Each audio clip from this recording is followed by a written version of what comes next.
Bueno, abre tu Biblia entonces en Lucas capítulo 19, versículo 45. Vamos a estudiar hasta el capítulo 20, versículo 18. ¿Ya? Tú sabes que los capítulos fueron puestos por el hombre, ¿no es? La división de los capítulos es algo que el hombre hizo para identificar mejor los pasajes, pero originalmente la escritura es solamente, no tiene estas divisiones. Entonces, vamos a partir por el verso 45. Vamos a leer Lucas 19, 45. Y entrando en el templo, comenzó a echar fuera todos los que vendían y compraban en él, diciéndoles: escrito está, mi casa es casa de oración, mas vosotros la habéis hecho cueva de ladrones. Y enseñaba cada día en el templo. Pero los principales sacerdotes, los escribas y los principales del pueblo procuraban matarle, y no hallaban nada que pudieran hacerle, porque todo el pueblo estaba suspenso oyéndole. Bueno, si nosotros recordamos bien la semana pasada, Jesús entró a Jerusalén, recuerden ustedes, él lloró sobre la ciudad de Jerusalén porque era el día de la libertad espiritual de Jerusalén y ellos no identificaron ese momento. Qué triste es ese momento, ¿no? Y luego entonces anunció el costo de el rechazo de Israel hacia Jesús, y ese costo fue que obviamente iba a ser pisoteada, hollada la ciudad de Jerusalén e Israel por los gentiles, la destrucción por lo consiguiente también del templo, cosa que sucedió el año 70 después de Cristo bajo el mando del general Tito Vespasiano. Fue tomada Jerusalén, la gente huyó hacia el templo creyendo que era un lugar más seguro, y allí fueron todos los muros y todo el templo destruido completamente. Y hoy estamos en la era de la gracia, en la era de los gentiles, donde Dios salva por medio de la fe en Cristo Jesús, hasta el día del rapto, en que Cristo venga por nosotros, su iglesia, donde nuevamente Dios va a enviar su Espíritu a Israel y con ellos va a volver a trabajar. Entonces entra acá finalmente al templo. Recuerden ustedes que habíamos dicho que era un momento sumamente sensible, sumamente sensible. Pongámonos en el contexto, la fiesta de la Pascua. Flavio Josefo dice que 2 millones de personas aproximadamente estaban en las estrechas calles de Jerusalén, así que era un momento muy sensible. Piensen ustedes lo sensible que es cuando hay mucha gente en un lugar, porque ustedes saben el comportamiento humano, ¿no? Hay de todo, ¿no? Pueden haber robos, saqueos, pueden haber un montón de cosas, sediciones y cuánto tema, y todo eso era un riesgo en esta fecha, y sumado a eso la expectativa de las personas que seguían a Jesús, que muchos de ellos, la gran mayoría, prácticamente todos, tenían la idea de que Jesús iba a llegar al templo, iba a echar a los romanos, iba a instalar su reino en la tierra, cosa que Jesús aclaró que no iba a ser así. Esta primera venida no vino a eso. La segunda venida de Cristo sí va a venir a eso, va a instalar su reino acá, va a terminar con la era del gobierno de los hombres, con todos los sistemas humanos, y Él va a imponer el reinado desde Jerusalén. Pero al ver aquí lo vemos entrar en el templo, y es triste porque el templo fue un lugar sin duda que Dios ordenó en primer lugar a Moisés a través del tabernáculo, le entregó las medidas, le entregó todo. Era un espacio donde las personas, donde su pueblo podían venir en el Antiguo Testamento y a tener esa comunión con Dios. No es que Dios habitara ahí y que Él no habitaba en ninguna otra parte, pero era un espacio de encuentro del pueblo de Dios con su Dios. Y luego entonces después, si ustedes recuerdan bien, cuando estudiamos en los libros de Primera y Segunda de Reyes, bueno, el templo se construye, Salomón lo construye, no lo pudo construir David porque sus manos estaban manchadas con demasiada sangre, en el sentido de que hubo mucha guerra, pero Salomón sí lo construyó, y luego ese templo fue destruido. Y acá tenemos el otro templo, el templo de Herodes, un templo que los discípulos estaban orgullosos, se lo mostraron a Jesús, ¿se acuerdan? Le dice, mira Jesús, qué tremenda construcción que tenemos. Pero Jesús entra al templo y puede darse cuenta de la corrupción y de la maldad de la nación de Israel entrando al templo.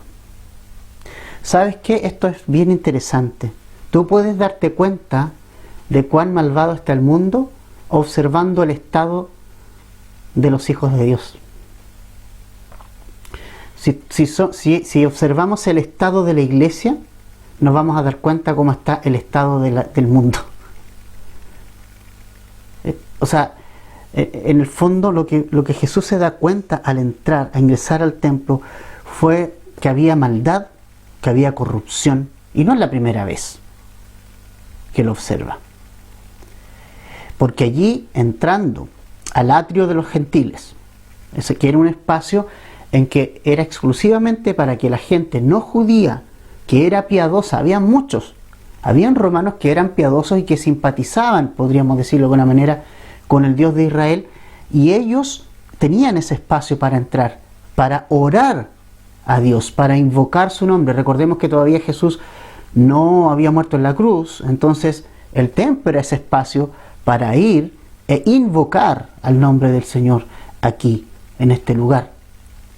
En ese lugar, en el atrio de los gentiles, Jesús encontró a cambistas, es decir, personas que cambiaban monedas por la moneda judía, le daban la moneda romana, y personas que estaban vendiendo animales para los sacrificios. Entonces, era un espacio donde los gentiles piadosos debían venir a tener comunión con Dios, pero estas personas se lo habían tomado prácticamente con sus ventas y con sus engaños, porque aquí habían engaños. Venía una persona con su animal y le decían, no, su animal no le sirve. Acá yo tengo uno mejor, mire. O habían personas derechamente que venían totalmente descuidadas de lo que venían a hacer. Ah, vamos nomás. Total, allá compramos un animalito. O sea, sin ninguna preparación, sin ningún tipo de temor o de preparación para la adoración, sino que no, allá los vemos, ¿no? Qué triste estado espiritual de la gente de Israel. Entonces se hacía una costumbre, ay, no llevemos animal para el sacrificio, no importa, allá vemos, total allá venden, ¿no? Allá compramos uno. Entonces no había ningún sentido en lo que era el sacrificio. Esos sacrificios que el pueblo de Israel tenía que llevar del corazón, más que lo externo, pero no estaban ni ahí. Ah, ya compramos nomás. Y los vendedores, usureros, pidiendo un montón de dinero, cambiando las monedas así por un montón, ganando dinero, y era un negocio que el sumo sacerdote tenía en ese lugar, y todo el dinero iba para ellos, sus ganancias extras. O sea, imagínate Jesús entrando en el templo y observando esta imagen. Esto está en el Evangelio de Mateo, de Marcos y de Lucas. Y en los tres, bueno, se nos dice que el Señor Jesucristo se airó. Tuvo ira. Porque esta era una casa de oración. Casa de invocación del nombre de Dios. Un lugar abierto a los gentiles, este patio, para que ellos vinieran y tuvieran comunión con este Dios. Y estaba convertido en esto. O sea, aquí ya vemos, y qué importante entender esto, es que, fíjate tú que la responsabilidad no es solamente de los que venden, ni de los que cambian, porque mira lo que dice allí, en el verso 45, comenzó a echar afuera a todos los que vendían y compraban en él. O sea, ojo con esto, no solamente los cambistas, porque todos se enfocan en la gente que estaba vendiendo, no. El Señor Jesucristo echó a los que vendían y a los que compraban. También la responsabilidad grande de las personas que habían entrado al templo a comprar, porque eso significaba que venían con cero preparación, cero. ¿Sabes qué? Este es un punto súper importante, familia. Cuando nos volvamos a reunir, que tengo la esperanza que lo volvamos a hacer nuevamente presencialmente, ¿ya? ¿Cómo vas? ¿Cuál es tu actitud al ir? ¿Te levantas a última hora? ¿No pones el reloj? ¿Te da lo mismo a la hora que llegues? ¿No te preparas? ¿No preparas a tu familia? ¿No te preparas en la semana? Y llegas a última hora, atrasado. Cuando se recibe la ofrenda, a veces andas buscando en tu bolsillo a ver si algo trajiste. ¿Cierto? Es exactamente lo mismo que ocurre muchas veces en nuestros días. Es triste, ¿no? Pero ¿sabes qué? Nuestro estado espiritual se refleja por lo que hacemos. Nuestro estado espiritual se refleja en las cosas que hacemos, en cómo adoramos, en cómo consideramos los servicios al Señor. Si a ti te da lo mismo llegar atrasado a la reunión de iglesia, si te da lo mismo conectarte a la hora o no conectarte a la hora de la reunión, si te da lo mismo, entonces algo pasa en tu corazón, hermano, hermana. Tienes que revisar eso. Tienes que revisar eso. ¿Hay responsabilidad de los vendedores aquí en el templo? Sin duda. Pero hay una enorme responsabilidad de los compradores también. Y eso es muy importante. Y sabes, eso nos habla de este estado espiritual de Israel deplorable, corrupto, total y absolutamente corrupto.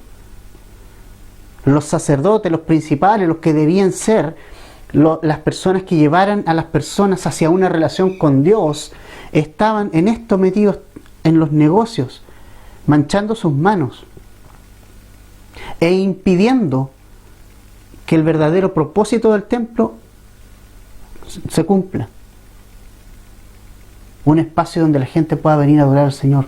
¿A poco no pasa eso hoy? ¿Cuántos falsos maestros, falsos pastores han hecho de sus iglesias fuentes de ganancia para sus bolsillos? ¿No? Como dijo alguien por ahí, no, que el diezmo era un impuesto puesto por el cielo. Y no digo que esté mal diezmar, esté mal ofrendar, no, es algo bíblico y es algo que es importante hacer.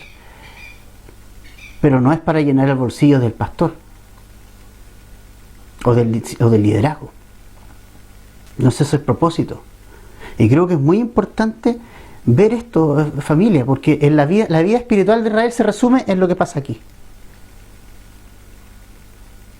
¿Cómo está tu vida espiritual? Es respecto a la importancia que tiene para mi vida el tener comunión diaria con el Señor.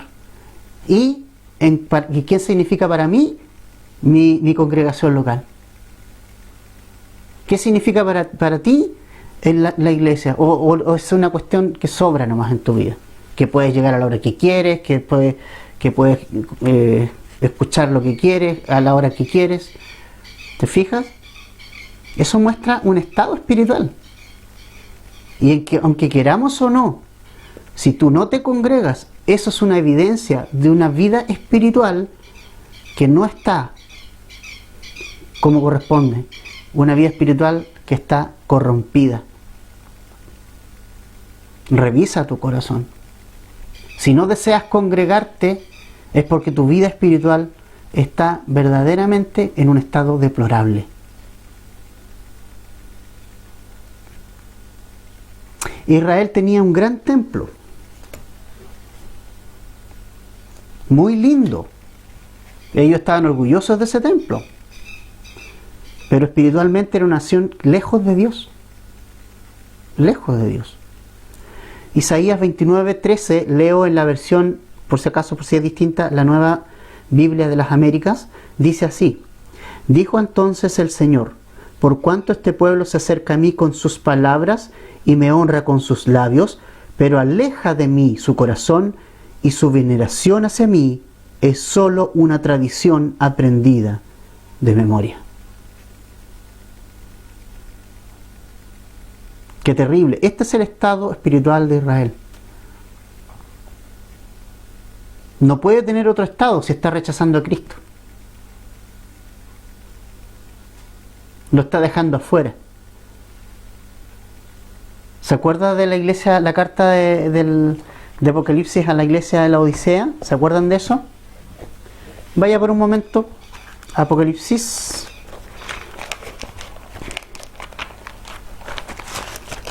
Vamos por un momento, familia, allí. Muévase en la Biblia, muévase en la Biblia. Capítulo 3 de Apocalipsis, versículo 14. Dice: y escribe al ángel de la iglesia de la Odisea: he aquí el amén, el testigo fiel y verdadero, el principio de la creación de Dios. Dice esto: yo conozco tus obras, que ni eres frío ni caliente. Ojalá fuese frío o caliente. O sea, ojalá fueras definido, te definieras. Pero por cuanto eres tibio y no frío ni caliente, te vomitaré de mi boca. Porque tú dices: soy rico, me he enriquecido y de ninguna cosa tengo necesidad. Y no sabes que tú eres un desventurado, miserable, pobre, ciego y desnudo. Por tanto, yo te aconsejo que de mí, de Cristo, tomes oro refinado para que seas rico, y vestiduras blancas para vestirte, que no se descubra la vergüenza de tu desnudez. Unge tus ojos con colirio para que veas. El 20 dice: he aquí yo estoy a la puerta y llamo. Si alguno oye mi voz y abre la puerta, entraré a él y cenaré con él, y él conmigo. Es decir, la iglesia de la Odisea era una iglesia donde Jesús estaba afuera.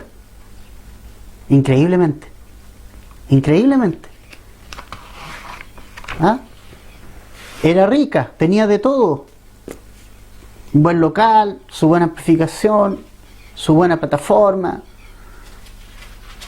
Todos sus servicios se hacían, pero Jesús estaba afuera. Tal cual Israel. Tenían el templo, iban al templo, hacían los servicios del templo, tenían los sacrificios, hacían todo. Pero el corazón estaba lejos. Totalmente perdido. Totalmente perdido. Entonces lo que Jesús vio aquí en el templo es el reflejo de un estado espiritual deplorable y corrupto en Israel, total. Especialmente, y la gran responsabilidad de los líderes. Por eso los líderes, los pastores y líderes tenemos una responsabilidad enorme, enorme en este tiempo.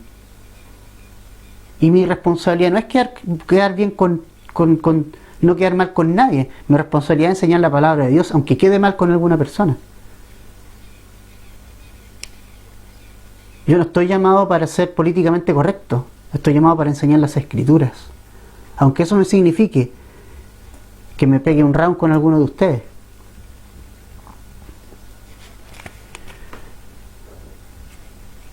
Porque lo de Dios es serio. Lo que vio Jesús en el templo es el reflejo de una nación espiritualmente con un estado espiritual deplorable. Pero ¿sabes? Y eso es importante. Todos los servicios se hacían. ¿Te fijas? O sea, mira, observa esto. De nada sirve que vengamos a la iglesia, que oigamos estudios bíblicos, que cantemos, si en tu corazón Jesús no está reinando.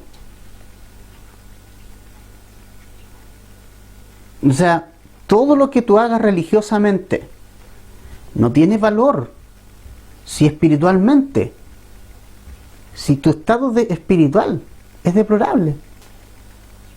Si es algo solo exterior y no ha pasado nada en tu corazón.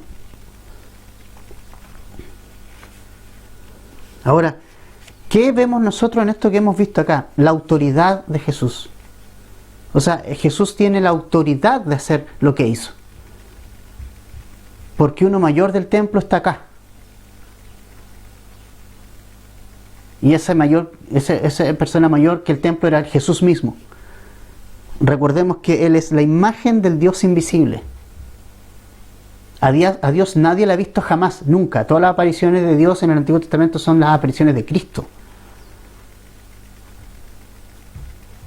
Pero Jesucristo, la imagen del Dios invisible. Y Él, Dios, está en este templo. Y observo, imagínate el dolor y la rabia y la ira de Dios, de Jesús, al observar lo que estaba ocurriendo en un lugar que era para tener comunión con Él, ¿te fijas? Y Él tiene la autoridad, ¿sabes?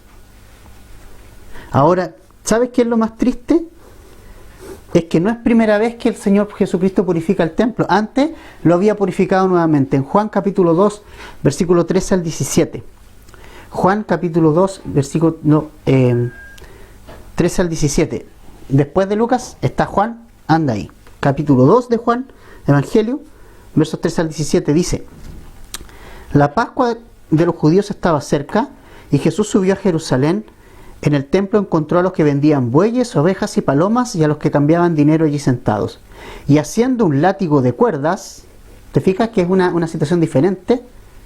Casi al inicio de su ministerio, echó a todos fuera del templo con las ovejas y los bueyes, y desparramó las monedas de los que cambiaron el dinero, y volcó las mesas. A los que vendían palomas le dijo: quiten esto de aquí, no hagan de la casa de mi padre una casa de comercio. Sus discípulos se acordaron de que estaba escrito: el celo por tu casa me consumirá. Nueva versión de las Américas, te leí. O sea, en el fondo es Jesús limpió el templo ahí y se volvió a llenar de lo mismo. Qué tremendo eso. Que Jesús haga una obra en tu vida, que Jesús te haya limpiado y que tú vuelvas a revolcarte en el barro. Tenemos que tener cuidado con eso, ¿sabes? Si Dios nos ha limpiado, si Jesús ha limpiado tu vida, te ha limpiado de tus pecados, tus adicciones a las drogas, tu adicción al alcohol, te ha limpiado de tu maldad, de tus mentiras, de tus envidias, de tus borracheras, de tus pecados sexuales, de todo, y que tú vuelvas a revolcarte en el barro, que tú vuelvas a cometer otra vez, te vuelvas a revolcar en el barro, es triste. Habla de un estado espiritual deplorable. Segunda vez que Jesús hace exactamente lo mismo. No bastó una vez, ahora nuevamente tiene que hacer lo mismo. El templo era un lugar de oración, un lugar para invocar al Señor, pero nos muestra lo corrompido que estaba. Ahora, hoy en día no tenemos el templo, familia. Pero 1 Corintios 6:19 nos dice que nosotros somos el templo del Espíritu Santo. Es decir, en nuestro cuerpo, en nuestro ser, mora el Espíritu Santo de Dios. Mi pregunta es: ¿qué podría decir Jesús del templo hoy? ¿Qué podría ver en mi corazón? Porque Él examina todo. ¿Cómo estamos? O sea, Jesús sabe tu estado. No lo puedes engañar. Sabe mi estado. Sabe el estado espiritual en que tú y yo estamos en esta mañana. Sabe dónde está mi corazón perfectamente. Pero Él tiene gracia para darme las oportunidades de siempre arrepentirme. Y permitir que Él entre en mi corazón, Él vuelva a limpiar mi vida. ¿No? Entonces, toda la expectativa que la gente tenía en la entrada de Jesús a Jerusalén, pareciera ser que aquí quedó hasta ahí nomás. Obviamente la gente, Jesús no hizo aquí no hizo políticamente lo correcto, no hizo para nada. Pero hizo lo que Dios hace, que no importa que no sea correcto para el resto, pero Dios lo hace porque Él es santo, y Él, con la autoridad que tiene, porque es mayor que el templo, lo limpió completamente y echó a todos para afuera, compradores y vendedores. Así que Él tiene la autoridad para eso. Pero en los versículos 1 al 8, los religiosos justamente empiezan a cuestionar esa autoridad. Veamos, versículo 1 del capítulo 20. Sucedió un día que, enseñando Jesús al templo y anunciándole enseñando Jesús al pueblo, gracias, en el templo y anunciando el evangelio, llegaron los principales sacerdotes y los escribas con los ancianos y le hablaron diciendo: dinos, ¿con qué autoridad haces estas cosas? ¿O quién es el que te ha dado esta autoridad? Respondiendo Jesús les dijo: os haré yo también una pregunta, respondedme. ¿El bautismo de Juan era del cielo o de los hombres? Está refiriendo a Juan el Bautista. Entonces ellos discutían entre sí, diciendo, si decimos del cielo, dirá, ¿por qué pues no le creísteis? Y si decimos de los hombres, todo el pueblo nos apedreará, porque están persuadidos de que Juan era profeta. Y respondieron que no sabía de dónde fuese. Entonces Jesús le dijo, yo tampoco os diré con qué autoridad hago estas cosas. Interesante, interesante, porque a raíz de lo ocurrido en el templo, y obviamente toda la historia de los religiosos con Jesús, ellos ya lo tenían aquí. Recordemos que varias veces han intentado matarlo, pero no era su tiempo ni la forma. Ahora sí está llegando al tiempo y la forma. Ellos quedaron golpeados con lo que pasó en el templo, ¿no? Obviamente tocó el orgullo de ellos grandemente, porque Jesús echó afuera a toda esa gente. Y para ellos eso era un negocio y algo normal. Entonces ellos hicieron una pregunta a Jesús. Jesús es interesante porque está enseñando al pueblo en el templo. Es decir, el ministerio de Jesús era ese, ¿no? Enseñar, predicar el evangelio, dar su vida. Ese fue el ministerio de Jesús, anunciando el evangelio. Eso a él vino, las buenas noticias de salvación al mundo, y lo hacía en el templo. Pero allí llegaron los sacerdotes, los escribas, los ancianos, ¿ya? Es decir, todos los líderes llegaron allí y le preguntaron con qué autoridad hacía estas cosas. ¿Cuáles cosas? Lo que él había hecho en el templo, por ejemplo. Ahora, es interesante la respuesta de Jesús porque les responde con una pregunta. No porque Jesús quiera evadir la pregunta de los religiosos, sino porque Jesús ama a los religiosos. Fíjate bien esto.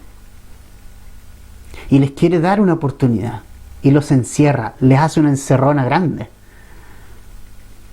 Los encierra y los golpea con una pregunta que va al centro del orgullo para descubrir el corazón realmente que hay detrás de estos hombres. Y la pregunta que ellos hacen, ¿con qué autoridad lo haces? Y ¿sabes qué?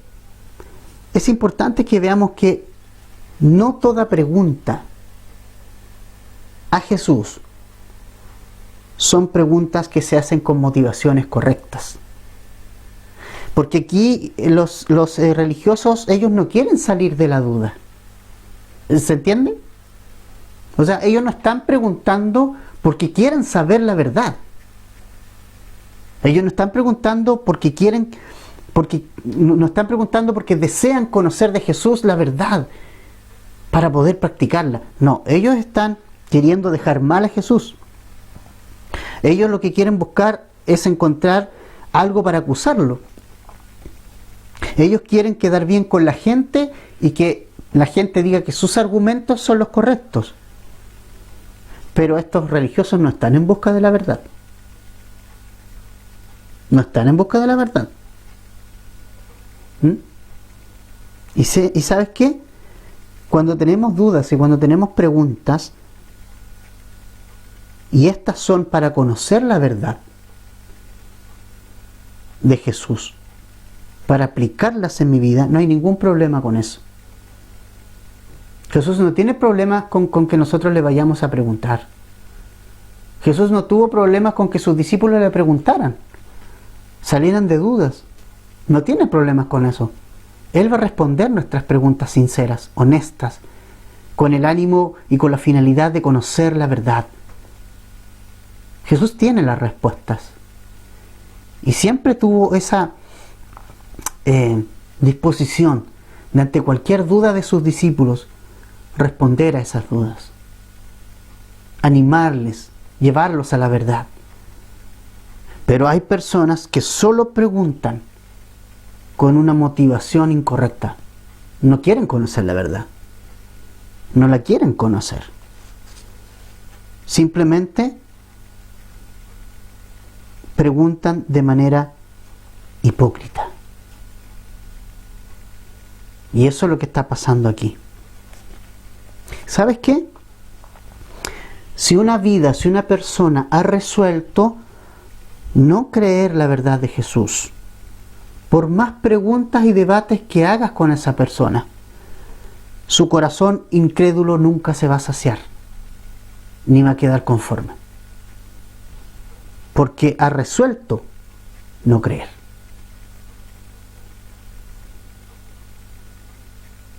Creo que esto es bien importante entenderlo. Si alguien ha resuelto en su corazón no creer, por más debate que tengas con esa persona, no la vas a dar vuelta. Porque esa persona no anda en busca de la verdad. Anda en busca de quedar bien con su argumento. ¿Sabes qué? Hoy es triste ver foros, entre comillas, cristianos, que se pelean, que este cree esto, que este lo otro, y empiezan a pelearse y muestran cero amor de Jesús y cero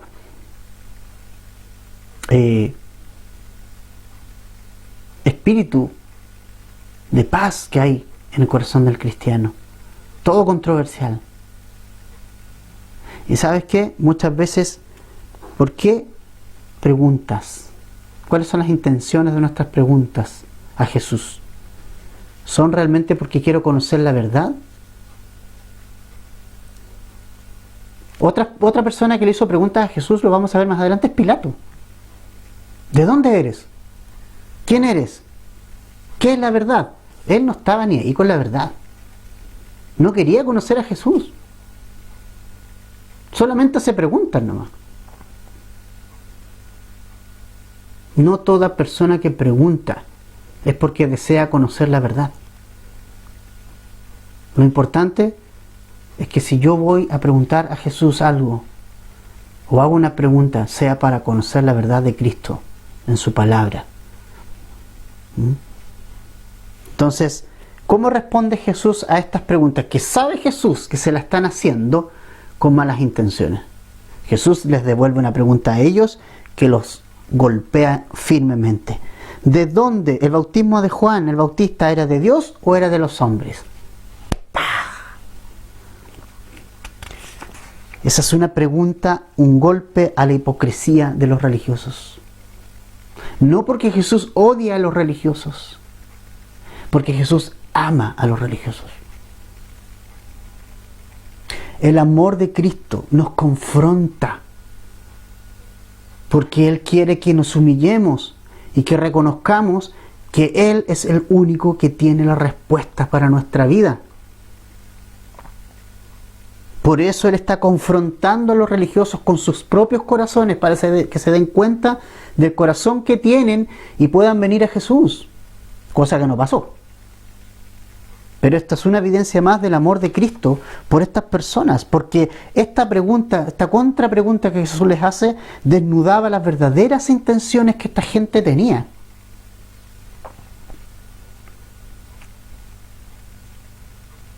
Porque estas personas no recibieron el testimonio de Juan el Bautista. Y todos sabían que Juan el Bautista era enviado de Dios, menos ellos. Probablemente estos religiosos se acordaron de las palabras de Juan el Bautista cuando estaba vivo. Recuerden que fue decapitado. Le cortaron la cabeza. En Mateo 3:4 dice, y Juan tenía un vestido de pelo de camello y un cinto de cuero a la cintura, y su comida era de langostas y miel silvestre, un hippie más, ¿no? Entonces Jerusalén, toda Judea y toda la región de alrededor del Jordán acudían a él, y confesando sus pecados eran bautizados por Juan en el río. Pero cuando vio que muchos de los fariseos y saduceos venían para el bautismo, estoy leyendo en Mateo 3, versos 4 al 12, les dijo: camada de víboras, ¿quién les enseñó a huir de la ira de que está por venir? Por tanto, y aquí está el tema, den frutos dignos de arrepentimiento. Y no piensen que pueden decirse a sí mismos: tenemos a Abraham por padre, porque les digo que Dios puede levantar hijos de Abraham de estas piedras. ¿Te fijas que ahí está el problema de esta gente? Es que somos hijos de Abraham, es que tenemos el templo, es que tenemos la ley. El tema es dónde está tu corazón. Ese es el punto. El hacha ya está puesta a la raíz de los árboles, por tanto todo árbol que no da buen fruto. Ahí está la evidencia de si yo estoy en Dios o no. El fruto. Y si no hay fruto, es cortado, dice, y echado en el fuego. Yo en verdad los bautizo a ustedes con agua para arrepentimiento, pero aquel que viene detrás de mí, está diciendo a Jesús, Él los bautizará con el Espíritu Santo y con fuego. Dice, ya el hacha está en su mano, el bieldo, limpiará completamente su era, recogerá el trigo en el granero, pero la paja será quemada en un fuego que nunca se apaga. Esta gente, los religiosos, no oyeron a Juan el Bautista, no están oyendo a Jesús. Jesús está desnudando el corazón de estas personas. Por supuesto, ellos no respondieron a la pregunta de Jesús. Discutían ahí. Hicieron una discusión ahí del tema, ¿no? Ya me imagino esa discusión así como, oye, ¿qué le decimos? Porque ¿sabes cuál era el problema de ellos? Querían quedar bien con Dios y con el diablo a la vez.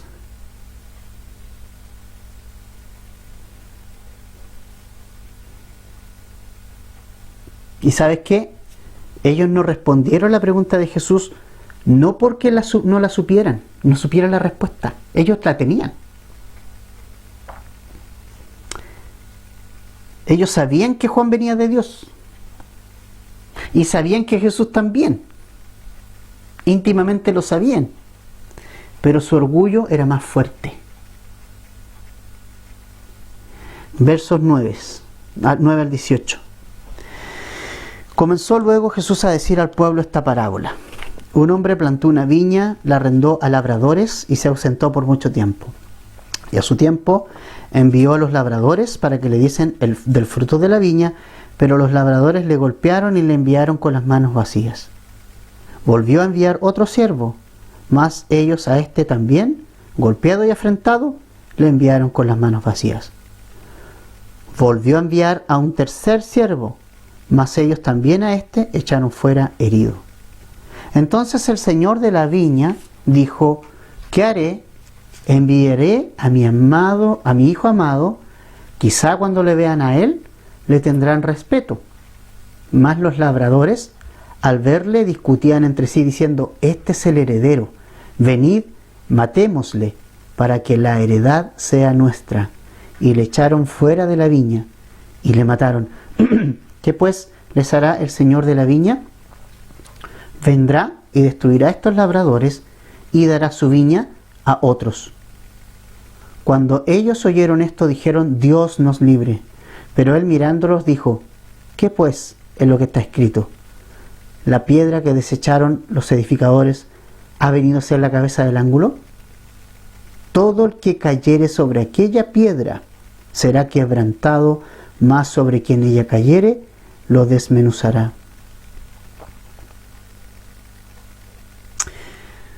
A propósito de lo que está pasando aquí con los líderes religiosos y con sus corazones, el Señor enseña esta parábola al pueblo. La parábola de los labradores malvados. Es una historia muy propia de la zona, porque se acostumbraba a esto del arrendamiento de una viña, pero el dueño de la viña la arrendaba a una persona, entonces esa persona sabía que esa viña no era de él, pero tenía la responsabilidad de dar el fruto correspondiente al dueño de la viña. No era de él esa viña, sino era del dueño. Entonces en esta historia nosotros justamente lo que vemos es que hubo un hombre que plantó una viña, o sea, hay alguien que es dueño de esta viña y esa persona es Dios. No, esto representa a Dios. Dios es el dueño de la viña. El pueblo de Israel no es de Dios. Dios dijo, yo quiero este pueblo para mí. Y entonces él sembró esta viña. Se la arrendó a unos labradores, es decir, estos labradores no eran dueños de la viña.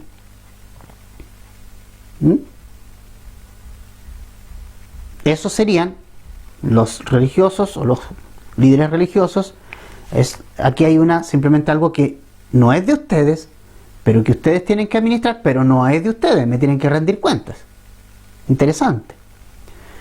Ellos nunca trabajaron para obtener esa viña. Los labradores no, ¿te fijas? Esa viña se les fue dada nomás para trabajarla. Fue simplemente la bondad del hombre que plantó la viña que les pasó la viña. O sea, fue solamente bondad, amor, nada más. Como era lógico, el dueño vino a buscar, envió un siervo a buscar el fruto que le correspondía a él.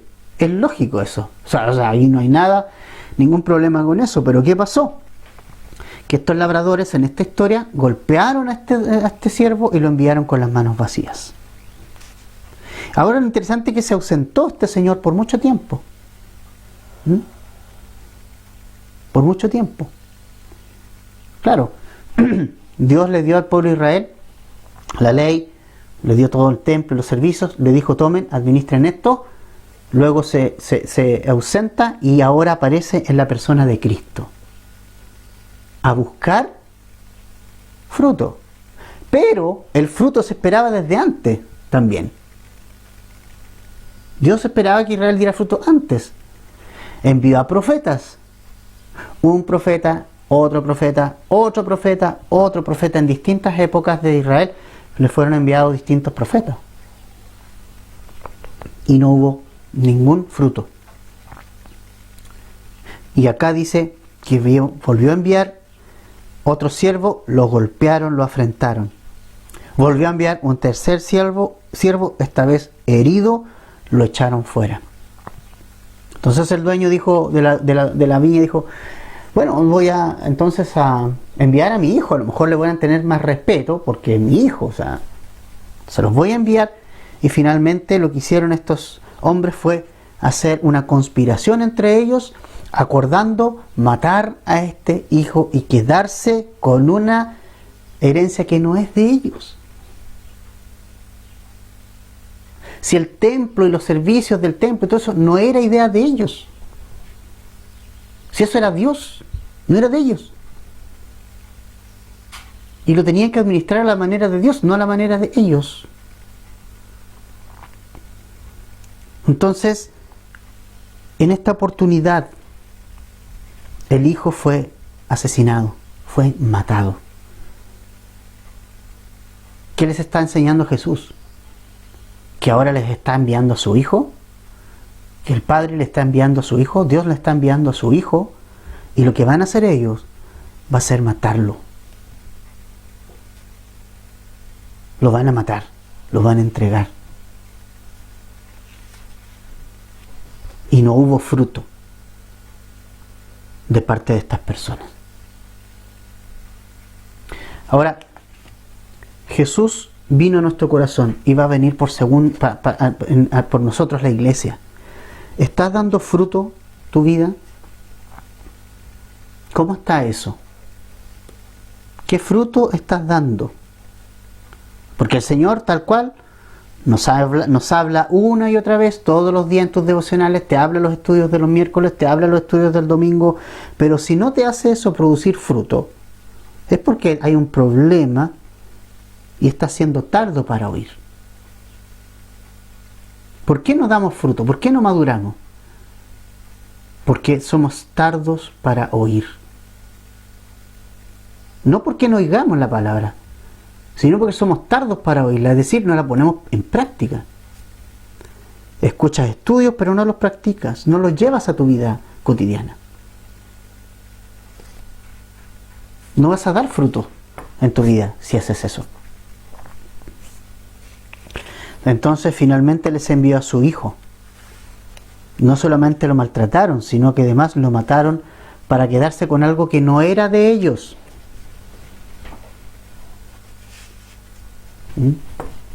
Ahora, ¿cuál fue la reacción de los religiosos al oír esta parábola? Acusaron recibo. Versículo 15, Jesús dice, y le echaron fuera de la viña y le mataron. ¿Qué pues les hará el Señor de la viña? Vendrá y destruirá a estos labradores. O sea, dos cosas. Van a ser destruidos estos labradores y dará su viña a otros. Juan, el Evangelio de Juan dice que Jesús vino a los suyos y los suyos no le recibieron, pero a todos los que le recibieron, es decir, esa viña que era de aquí, se la da a otros de acá, a los que estábamos lejos, a nosotros los gentiles, a los no judíos, se las sacó de aquí y se las entregó a los gentiles, a otras personas. Y mira la reacción de los religiosos. Cuando ellos oyeron esto, dijeron: Dios nos libre.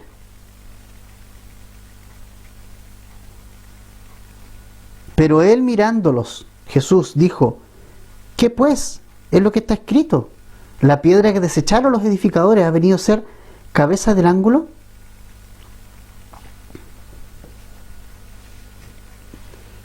O sea, si tú te das cuenta, los religiosos acusan recibo de la enseñanza de Jesús.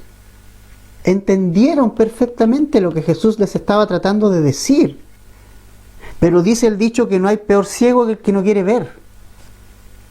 O sea, Jesús se las cantó clarita. Y se la está cantando clarita porque quiere que ellos vengan a Jesús. Todas estas son oportunidades para que ellos vengan a Jesús.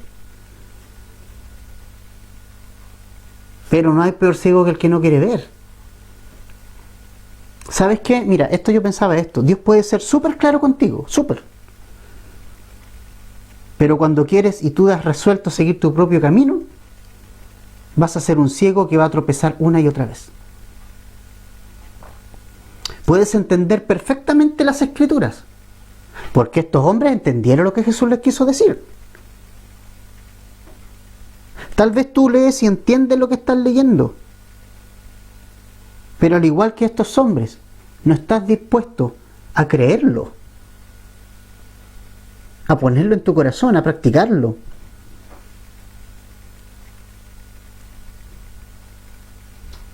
A veces sigues pensando que lo que se está diciendo es para otra persona y no para ti. Cada estudio, cada escritura, cada devocional es para mí, de manera personal. Dios me quiere hablar a mí. No cometas ese error de decir: esta enseñanza es para el hermano tanto que está en esto. No, es para mí. Es para ti. Entonces, mira lo que pasa aquí. Es posible entender las Escrituras, entender la enseñanza incluso, tener clarito lo que significa la enseñanza. Esta parábola les cayó a los religiosos, pero súper clarito. Ellos sabían que Jesús les estaba diciendo que si ellos no aceptaban y rechazaban al Hijo, esa viña se iba a ir a otras personas. Y esas otras personas eran los gentiles. Y ahí ellos se asustaron y dijeron: Dios nos libre de que eso pase. Pero eso va a pasar. ¿Te fijas? Que no basta con entender las Escrituras, que no basta con estudiarlas y con saber de que hay que hacer algo. Tienes que practicarla. Tienes que humillarte. Tienes que ponerla en tu corazón. Tal vez entiendes muchas cosas de la Biblia. Yo he conocido personas que dicen: no me digas nada de la Biblia, yo me sé toda la Biblia. Ahora la pregunta es: ¿por qué no la practica?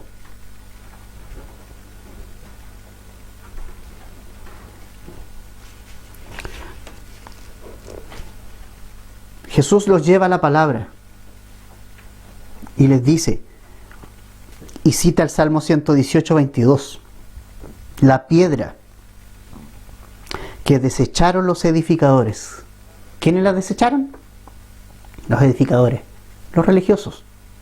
Ha venido a ser cabeza del ángulo. ¡Qué tremendo! ¡Qué tremendo! ¿Sabes que a pesar de que Jesús fue desechado, eso no invalida el plan de Dios?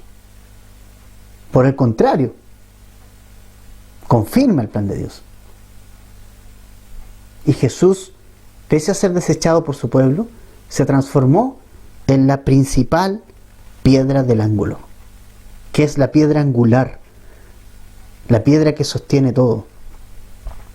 ¿Sabes qué? La piedra del ángulo era, en una edificación, era una piedra central que le daba la firmeza a toda la construcción.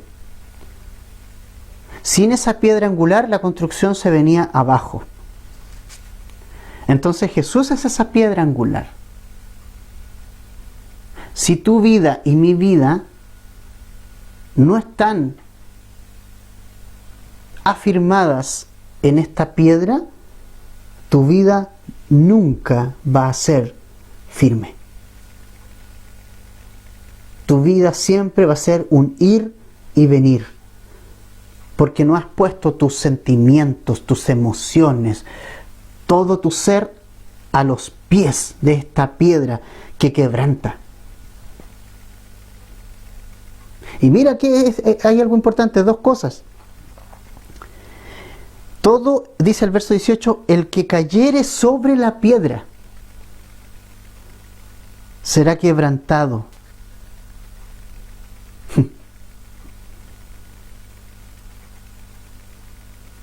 Para que Jesús sea la principal piedra en tu vida y sea el fundamento, debes ser quebrantado.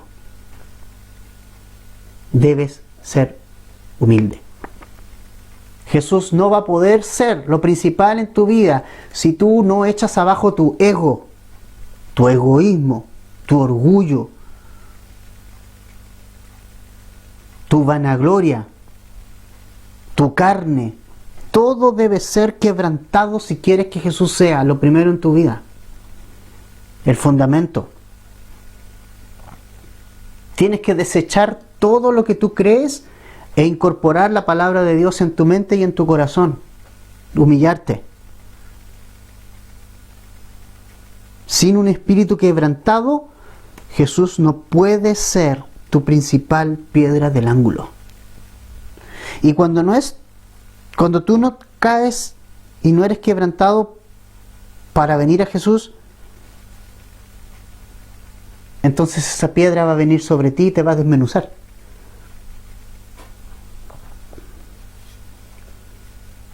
Aquí te das cuenta de algo, que es imposible permanecer neutro respecto a Jesús.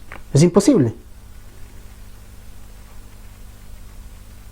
O eres quebrantado por Él y vienes a Él, o tú derechamente vas contra Él. Y tarde o temprano vas a ser desmenuzado por Él. Jesús no es una figura que permanezca ahí. Es una figura o que lo amas o que lo odias.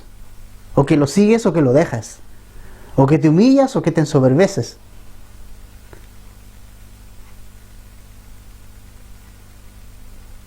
Pero ¿sabes qué es lo importante? Salmo 34:10 dice: cercano está Jehová. ¿A quiénes? A los quebrantados de corazón. Y salva a los contritos de espíritu. Estos religiosos conocían todo, pero eran soberbios, orgullosos. Tal vez tú no conoces todo, pero lo que conocemos de Dios debe ser suficiente para humillarme ante Él.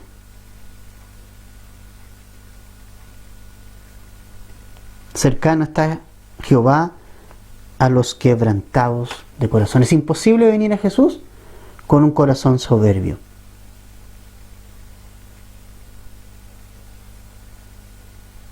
¿Y sabes qué? Tú puedes tener mucho conocimiento de la Biblia. Y hoy día hay muchos cristianos que tienen este pecado de soberbia, de saber más de la Biblia. Oh, yo soy reformado, yo tengo la lectura de la Biblia y yo manejo las doctrinas y todo. Ok, ¿cómo está tu vida? ¿Qué tanto de Jesús y el carácter de Él hay en tu vida? Esta gente sabía las Escrituras. Es más, acusó recibo de lo que Jesús le estaba enseñando. Pero no pasaba nada, no había fruto. Porque el problema está en el corazón de ellos. Su soberbia no dejaba que esa palabra pudiera entrar a sus corazones.